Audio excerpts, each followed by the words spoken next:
কেমন আছো সবাই? আশা করি সবাই খুব ভালো আছো। আজ তোমাদের সাথে সম্পূর্ণ অন্যরকম একটি ভিডিও শেয়ার করব। আগামীকাল রথযাত্রা, সেই উপলক্ষে আমার বোনের একটি হাতের কাজ তোমাদের সাথে শেয়ার করছি, যেটা ও সম্পূর্ণ নিজের হাতে করেছে। এছাড়াও জগন্নাথ দেবের আবির্ভাবের কাহিনীও তোমাদের সাথে শেয়ার করলাম, তাই স্কিপ না করে পুরো ভিডিওটা দেখার অনুরোধ রইল। ভগবদ্গীতায় বলা হয়েছে, যখনই এই ধরাধামে দুষ্টু লোকেদের সংখ্যা বাড়ে এবং ধর্মের বিনাশ শুরু হয়, তখনই দুষ্টের দমন করতে এবং ভক্তদের রক্ষা করতে পৃথিবীতে ভগবান বিভিন্ন অবতারে আবির্ভূত হন। কিন্তু এই তিনটি কারণ ছাড়াও একটি চতুর্থ কারণ রয়েছে, যে কারণে ভগবান ধরাধামে অবতীর্ণ হন। জগন্নাথ দেবের এই কাহিনী হয়তো তোমাদের জানা নেই।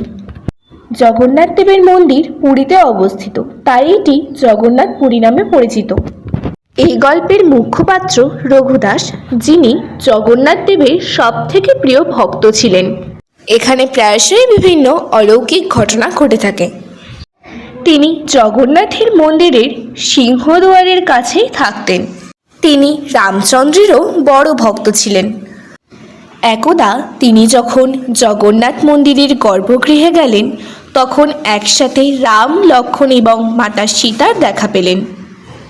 তখন থেকেই তার মনে বিশ্বাস জন্মেছিল ভগবান রাম আর জগন্নাথের মধ্যে কোনো পার্থক্য নেই। ঠিক তবে থেকেই তার জগন্নাথের প্রতি ভক্তি আরও বেড়ে গিয়েছিল। একবার রঘুনাথ ভগবান জগন্নাথের জন্য খুব সুন্দর একটা মালা গাঁথলেন এবং তাকে পরানোর জন্য প্রধান পুরোহিতের হাতে দিলেন। কিন্তু এই মালায় একটি সমস্যা ছিল। মালাটি গাঁথা হয়েছিল কলা গাছের ছালের সুতো দিয়ে। সেই ছালের প্রয়োগ মন্দিরের ভিতরে প্রবেশ নিষিদ্ধ ছিল, তাই সেই মালাটি পূজারী মূর্তিতে পরাতে অস্বীকার করেন। তা শুনে রঘুনাথ দাসের খুব দুঃখ হলো। উনি বড় ভালোবেসে মালা তৈরি করেছিলেন, তাই মন খারাপ করে তিনি মন্দির থেকে বাইরে চলে এলেন। ভগবান জগন্নাথ তার ভক্তের ভালোবাসা সচক্ষে দেখতে পেলেন এবং তার ভক্তের দুঃখ বেশিক্ষণ সইতে পারলেন না। জগন্নাথ দেবের সন্ধ্যা আরতির পরে ওনাকে শোয়ানোর আগে একটি বিশেষ প্রথা প্রচলন আছে।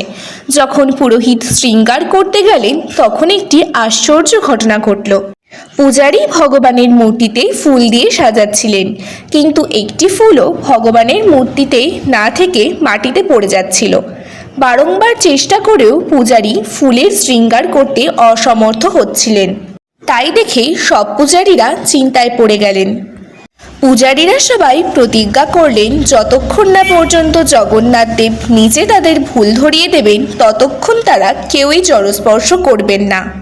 পূজারীদের প্রতিজ্ঞা দেখে জগন্নাথ দেব তুষ্ট হন এবং মুখ্য পূজারীকে স্বপ্ন দেন, আর ক্রোধের সঙ্গে তিনি বলেন, ওহে মূর্খ, আমার ভক্ত রঘুনাথ আমার মূর্তিতে দেওয়ার জন্য একটি মালা এনেছিল। তুমি মালা পরাতে অস্বীকার করে প্রেম ও ভক্তির অপমান করেছ। ওই ভক্ত অন্ন জল গ্রহণ করেনি, সে ক্ষুধার্ত অবস্থায় আছে। এরপর স্বপ্নভঙ্গ হওয়ার পর তিনি বাকি পূজারীদের কাছে গিয়ে সবটা বললেন এবং রঘুনাথের বাড়ি গিয়ে সকলে মিলে ক্ষমা প্রার্থনা করলেন এবং সেই মালা নিয়ে তিনি তখন জগন্নাথ দেবকে পরিয়ে দিলেন। আমার বোনের আঁকাটি এবং জগন্নাথ দেবের মহিমার কথাটি কেমন লাগলো অবশ্যই কমেন্টে জানিও।